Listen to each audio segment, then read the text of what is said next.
السلام علیکم دوستو، میں ہوں اسلم عالم اور آپ دیکھ رہے ہیں گلف ایکسپرٹ۔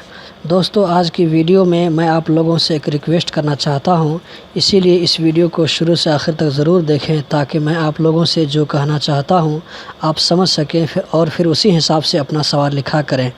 مزید ڈسکس کرنے سے پہلے اس ویڈیو کو لائک کریں، گلف ایکسپرٹ کو سبسکرائب کریں اور بیل بٹن پر کلک کر کے آل سلیکٹ کریں۔ دوستو، آپ لوگوں کی طرف سے سب سے زیادہ پوچھا جانے والا سوال ہے کہ اسلم بھائی، میں قطر میں ہوں، کینسل جانا چاہتا ہوں، کب تک واپس آ سکتا ہوں؟ ابھی میں گھر میں ہوں، چھٹی میں آیا تھا لیکن دوبارہ سیم اسی کمپنی میں نہیں گیا، دوسری کمپنی میں جانا چاہتا ہوں تو کب تک جا سکتا ہوں؟ یا میں گھر جا کر دوسری کمپنی میں واپس آنا چاہتا ہوں لیکن کمپنی میرا اقامہ کینسل نہیں کر رہا ہے تو کیا کروں؟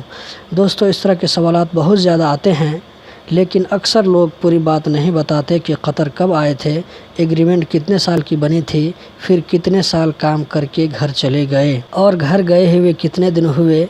اگر آپ یہ بات مجھے نہیں بتائیں گے تو میں سوال کا صحیح جواب نہیں دے سکتا، کیونکہ مجھے آپ کے بارے میں معلوم نہیں ہے کہ ایگریمنٹ کتنے سال کی بنی تھی، کب قطر آئے، کتنے سال کام کر کے کون سی تاریخ میں گھر چلے گئے۔ مختصر میں بتا دیتا ہوں، اگر شخصیہ والے کینسل کر کے گھر جاتے ہیں تو 2 سال کے بعد واپس پھر آ سکتے ہیں کہیں بھی۔ اگر کفیل کی طرف سے NOC ہے تو کسی وقت بھی واپس آ سکتے ہیں۔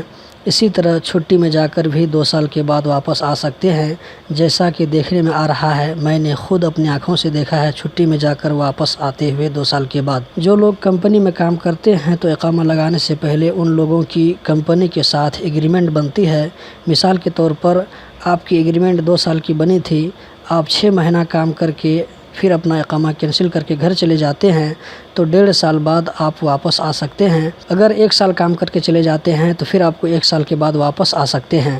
اگر آپ کو ریفرنس چاہیے تو ڈسکرپشن میں دیکھ لیں، آپ کو ریفرنس کی لنک مل جائے گی۔ آپ لوگوں کی کمنٹ بھی میں شوق سے پڑھتا ہوں، تو اس کی بنیاد پر میں یہ کہہ سکتا ہوں کہ اگر آپ کی ایگریمنٹ انلمیٹیڈ بنی تھی یا ایگریمنٹ بنی ہی نہیں تھی تو ایسے لوگ کینسل میں جا کر پھر جلد واپس آ سکتے ہیں۔ دوستو، آخر میں جو بات میں بتایا ہوں یہ بات رول میں نے کہیں لکھا ہوا نہیں دیکھا، لیکن آپ لوگوں کی طرف سے بعض دوستوں نے مجھے کمنٹ میں بتایا ہے، اسی بنیاد پر یہ بات میں کہہ رہا ہوں۔ آخر میں آپ لوگوں سے یہی ریکویسٹ کرتا ہوں کہ جب بھی کوئی سوال لکھا کریں تو پورا سوال لکھیں تاکہ جواب دینے میں آسانی ہو۔ ویڈیو کے نیچے کمنٹ کریں، جواب ضرور ملے گا، تھوڑی لیٹ سیٹ ہی صحیح لیکن ضرور ملے گا۔ آپ لوگوں کے قیمتی وقت کا بہت بہت شکریہ۔